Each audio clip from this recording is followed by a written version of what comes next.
Eugene Victor Debs was a leading socialist during the Progressive Era who shaped the American middle class into what it is today. Through his several court appearances, prison sentences, and leadership skills in strikes and organizations, he managed to completely change how Americans viewed the middle class, which led to the substantial change it went through during the Progressive Era. Eugene Victor Debs was born on November 5, 1855 in Terre Haute, Indiana, and died on October 20, 1926 in Elmhurst, Illinois. His parents, Jean Daniel and Margaret Marie Beatrix Debs, emigrated from France to the U.S. Eugene's father came from a prosperous family in France, so he owned a textile mill and meat market. Like most children, Eugene went to a public school until 14 when he dropped out of high school to work. He worked under the Vandalia Railroad Company cleaning grease-off trucks and freight engines, but later got pushed into working as a night fireman, but left to work at a grocery house and attend a business school at night. After that, he joined the Brotherhood of Locomotive Firemen, or BFL, which is where his career as a social activist kicked off. He became very active in the BFL and was even elected as a delegate to the organization's national convention. He was also elected as an associate editor of the Fireman's Magazine.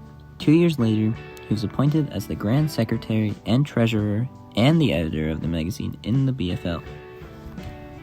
This is how he became a prominent figure in the community and became Terre Haute's city clerk and elected as a Democrat to represent both Terre Haute and Vigo counties in the Indiana General Assembly.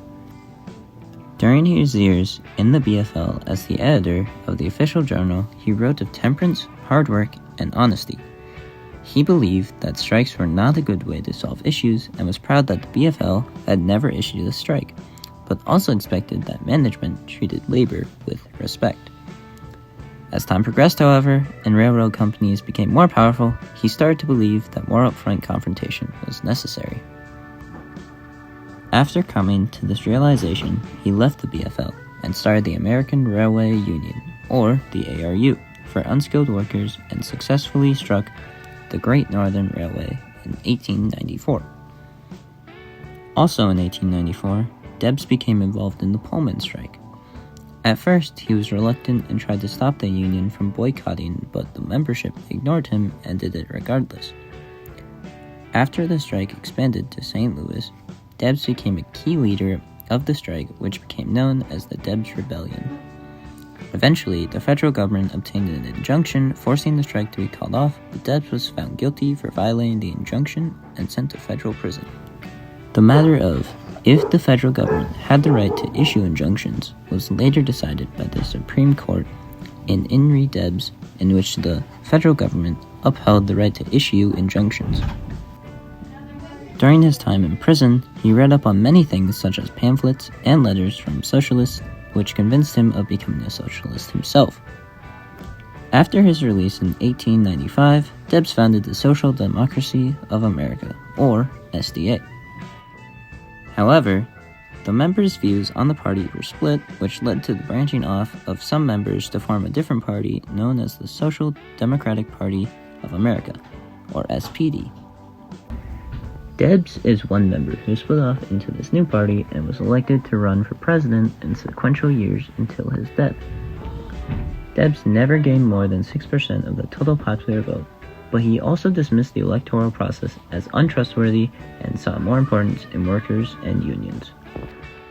So, in 1905, he founded the Industrial Workers of the World, or IWW, which worked on uniting workers in industry.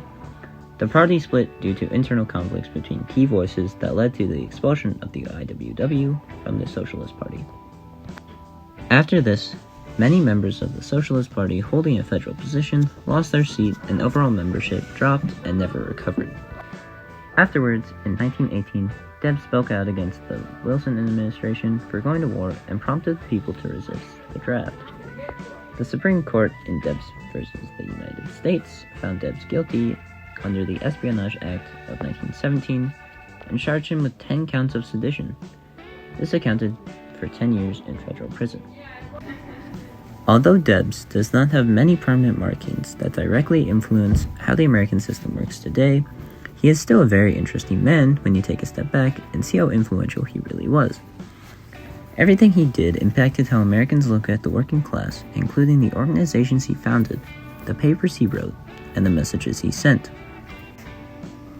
Even from a prison cell, he still wrote to his followers and anyone who may listen in order to unify people who were separated and united them under a common cause. Without Debs, who knows what the middle class would look like today?